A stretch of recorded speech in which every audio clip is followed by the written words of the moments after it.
নমস্কার বন্ধুরা। ক্রিকেট বিশ্বে আজ যা ঘটল তা দেখার পর নিজের চোখকেও বিশ্বাস করা কঠিন হয়ে পড়ছে। আইপিএল ২০২৬-এর ইতিহাসে কি নতুন কোনো রেকর্ড তৈরি হল? জসপ্রীত বুমরা কি দিল্লির মাঠে একাই ৭টি উইকেট নিলেন?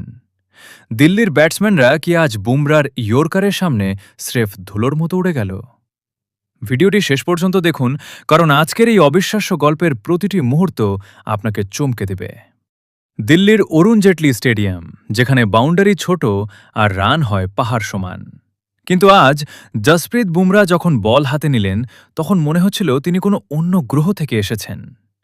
ইনিংসের প্রথম ওভারেই ঋষভ পন্থকে ক্লিন বোল্ড করে শুরু করলেন ধ্বংসলীলা।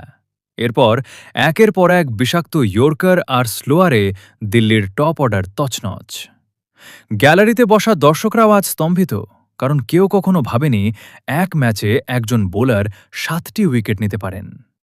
ম্যাচের ১৯তম ওভারে যখন দিল্লি জয়ের স্বপ্ন দেখছিল, তখন বুমরা ফিরে এলেন এবং শেষ ৩ বলে ৩টি উইকেট নিয়ে নিজের সপ্তম শিকার পূর্ণ করলেন। আইপিএলের ইতিহাসে এর আগে কোনো বোলার এমন ম্যাজিক দেখাতে পারেননি। অক্ষর প্যাটেল থেকে শুরু করে দিল্লির সব বড় বড় ব্যাটসম্যান আজ বুমরার সামনে অসহায় আত্মসমর্পণ করল। এটি কি শুধুই একটি ম্যাচ ছিল, নাকি বুমরার ক্যারিয়ারের সেরা বোলিং স্পেল বন্ধুরা? বুমরার এই ৭ উইকেটের পারফরম্যান্স কি আপনাদের অবাক করেছে? আপনার কি মনে হয় বুমরাই কি বিশ্বের সেরা বোলার? কমেন্টে আপনার মতামত জানান। এমন সব রোমাঞ্চকর ক্রিকেট স্টোরি আর আইপিএল ২০২৬-এর আপডেট সবার আগে পেতে আমাদের চ্যানেল আইপিএল হাইলাইট ইন্ডিয়ান 2 এখনই সাবস্ক্রাইব করুন। ভিডিওটি ভালো লাগলে লাইক দিয়ে বন্ধুদের সাথে শেয়ার করুন।